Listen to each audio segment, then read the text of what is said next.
सभी को जय जिनेन्द्र। चार गतियों के वर्णन में हमारा नरक गति का वर्णन चल रहा है। उसमें हमारा ये सेशन नंबर 4, 3 सेशन पहले हो चुके हैं। अब इस सेशन नंबर 4 में हम आगे भी नरक गति का वर्णन और डिटेल में देखेंगे। सेशन नंबर 3 में हमने देखा था कि जो पहली नारकी है, रत्नप्रभा नाम की नारकी, वो कितनी मोटी है, मतलब जिसको हम कहते हैं कि पहली नारकी का पृथ्वी पिंड। पृथ्वी क्योंकि वो पृथ्वी काय से बनी हुई है और पिंड का अर्थ होता है समूह। तो पहली नारकी वो कितनी मोटी है, वो है 1,80,000 योजन की मोटी बताई हुई है। उसके बाद घनोदधि वलय 20,000 योजन का।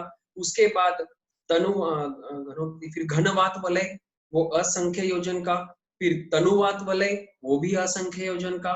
और उसके बाद आता है आकाश, मतलब खाली जगह, वो भी असंख्य योजन की बताई हुई है। तो इस तरह से ये पहली नारकी हुई।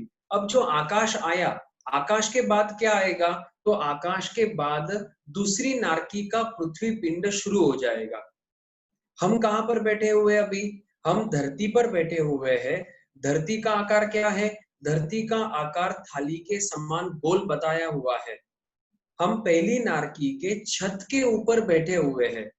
यहाँ से नीचे अगर खुदाई कर कर कोई जाता है तो ये है पहली नारकी का पृथ्वी पिंड।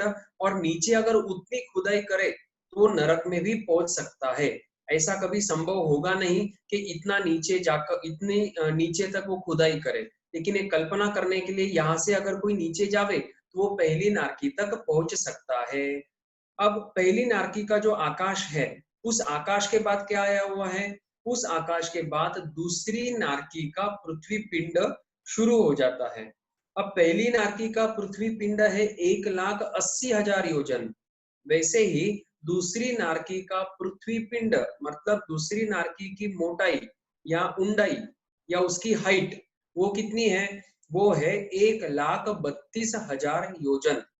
अब मैं आपको सातों नारकी के पृथ्वी पिंड की गहराई बता देता हूँ, उसकी हाइट बता देता हूँ। पहली नारकी है 1,80,000 योजन। दूसरी नारकी है 1,32,000 योजन।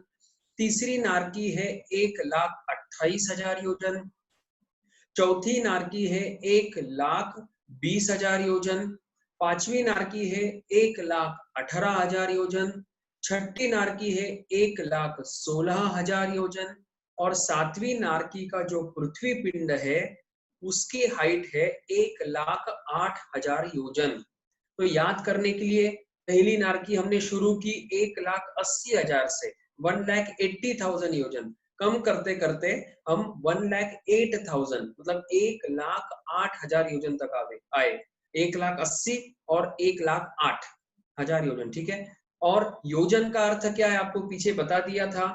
ये जो योजन है, जिस योजन से हम नारकी का माप निकाल रहे हैं, वो हम निकालेंगे प्रमाण अंगुल से या शाश्वत अंगुल से।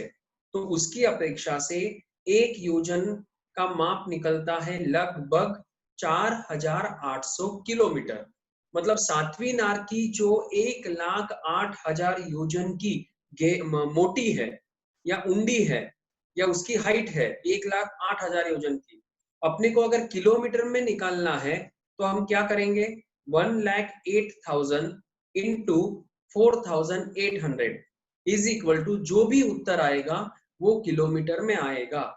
इसका मतलब हम कल्पना कर सकते हैं कि आज का विश्व जो हमें दिखाई दे रहा है, लगभग अपन ले लेवे न्यूजीलैंड या ऑस्ट्रेलिया से ईस्ट कोस्ट से लेकर तो वेस्ट कोस्ट तक पूरे विश्व का, तो कुछ हजार किलोमीटर में वो समा जाएगा। लेकिन भगवान तो यहाँ पर पहली नारकी बता रहे 1,80,000 इंटू 4,800 किलोमीटर। कम करते करते सातवीं नारकी कितनी मोटी है? 1,08,000 मल्टीप्लाई बाय गुणिले 4,800 योजन। मतलब इतनी बड़ी बड़ी शाश्वत चीजें इस विश्व में आई हुई है। ये हमको कहां से पता चलेगा? ये हमको जिन आगमों से ही पता चलेगा।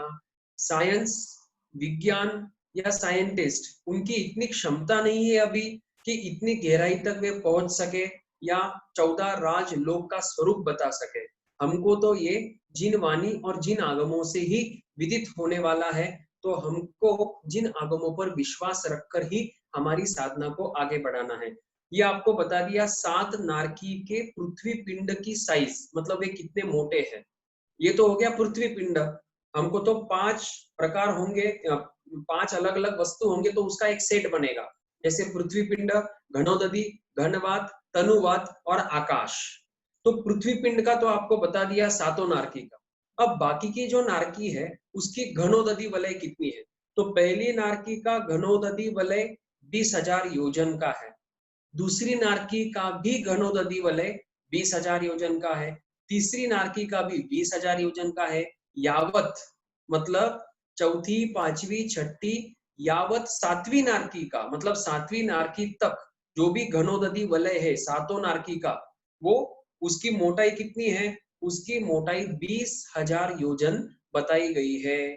उसी तरह बाकी जो है जैसे घनोदधि की बात, घनवात, तनुवात और आकाश, ये सब असंख्य योजन के हैं पहली नारकी के। वैसे ही बाकी के नारकी के, मतलब दूसरी नारकी से लेकर तो सातवीं नारकी तक, इन सभी नारकियों के घनवात, तनुवात, घनवात, तनुवात और आकाश, ये सब असंख्य कोटा कोटि योजन के बताए हुए हैं। इस तरह से आपको मैंने 7 नारकी और उनके नीचे नीचे क्या क्या स्ट्रक्चर आता है वो बता दिया। अब इस सेशन में हम एक अगली बात करेंगे। ये तो आपको नारकी बता दी। एक बात ध्यान रखना है, पिछले सेशन में जो आपको सेशन नंबर 3 में आपको बताया था कि जो पहली नारकी का पृथ्वी पिंड है जो 1,80,000 योजन का है, उसके 3 विभाजन किए थे, उसको 3 पार्ट्स में डिवाइड किया था। पहले पार्ट का नाम था रत्न कांड, मतलब उसमें रत्नों की बहुलता है। उसमें कितने रत्न है, 16 प्रकार के अलग अलग रत्न है। और एक एक रत्न कितने मोटे हैं, एक एक रत्न मतलब उस रत्न का क्षेत्र, सेम प्रकार के रत्न कितने क्षेत्र में है, हजार हजार योजन में है। तो 16 रत्न हो गए, तो 16 रत्न मल्टीप्लाई बाय 1000 योजन इज इक्वल टू 16,000 योजन। इसका मतलब पहला जो रत्न कांड है, पहली नारकी का पहला रत्न कांड, वो 16,000 योजन मोटाई का है। अब दूसरा जो कांड है, मतलब दूसरा जो विभाग है, उसका नाम है पंक बहुल।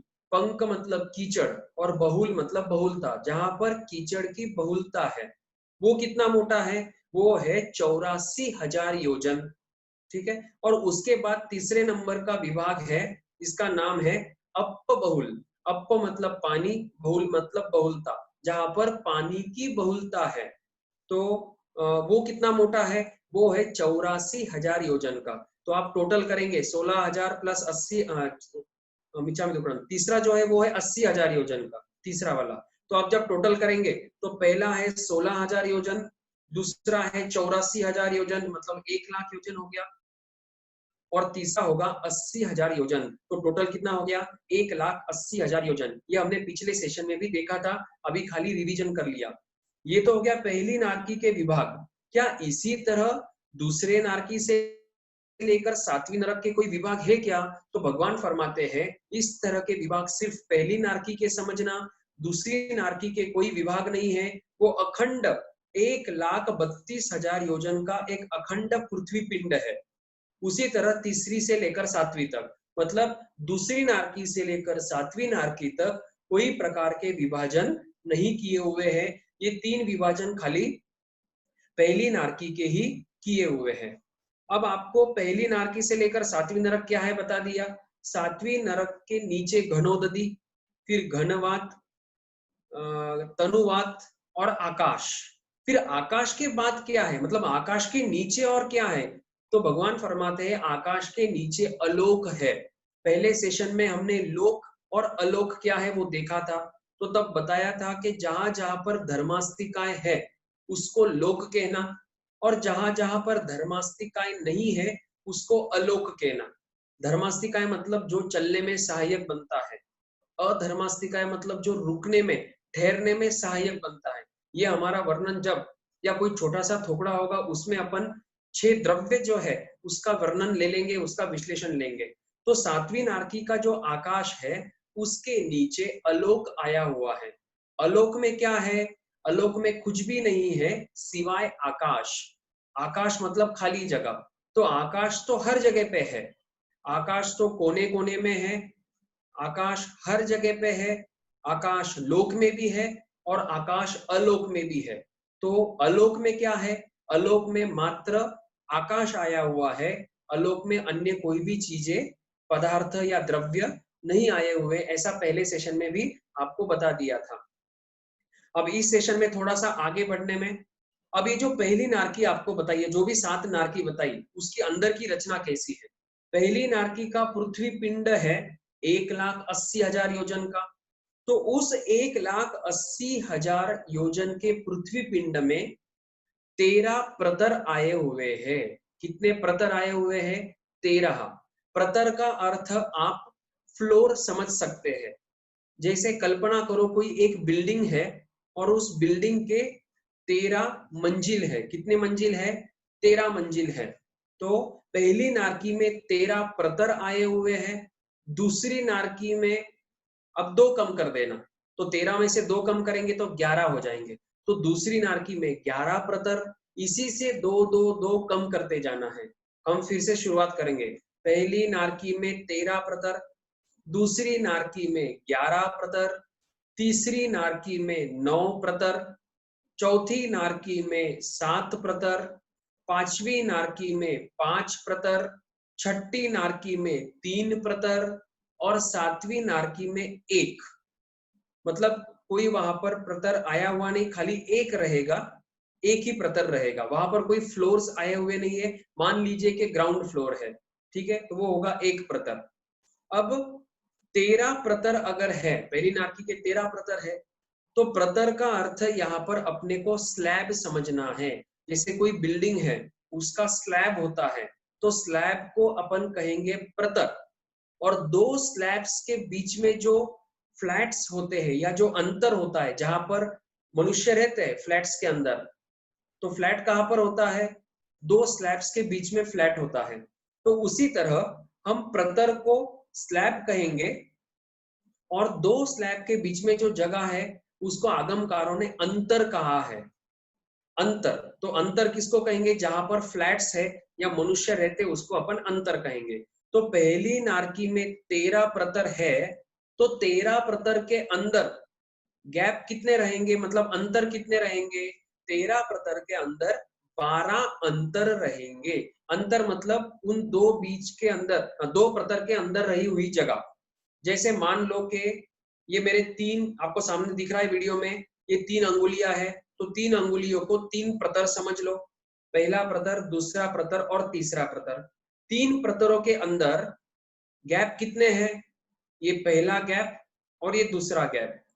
इस तरह से 3 के बीच में 2 अंतर आएंगे, तो उसी तरह, और 4 के बीच में 3 अंतर आएंगे, 1 2 और 3। उसी तरह पहली नारकी के जो 13 प्रतर है उसमें 12 अंतर आएंगे। दूसरी नारकी में जो 11 प्रतर है उसमें 10 अंतर आएंगे। और तीसरी नारकी में जो 9 प्रतर है उसमें 8 अंतर आएंगे। तो जितने प्रतर है उसमें से एक एक आपको कम करना है, उतने अंतर आ जाएंगे। तो पहली नारकी में 12 अंतर, दूसरी नारकी में 10 अंतर, तीसरी नारकी में 8 अंतर, चौथी नारकी में 6 अंतर, पांचवी नारकी में 4 अंतर, छठी नारकी में 2 अंतर और सातवीं नारकी में कोई अंतर नहीं रहेगा, क्योंकि ग्राउंड फ्लोर था, मतलब एक ही प्रतर था, तो उसमें कोई अंतर नहीं रहेगा। ठीक है। अब आखिरी बात, ये प्रतर क्या है या प्रतर में कौन रहते हैं और अंतरों में कौन रहते हैं? तो प्रतरों में नारकी के जीव रहते हैं, नैरिक रहते हैं। नैरिक मतलब नरक गति में उत्पन्न हुए जीव, जिसको नारकी भी बोलते हैं या नैरिक भी बोलते हैं, नैरिक।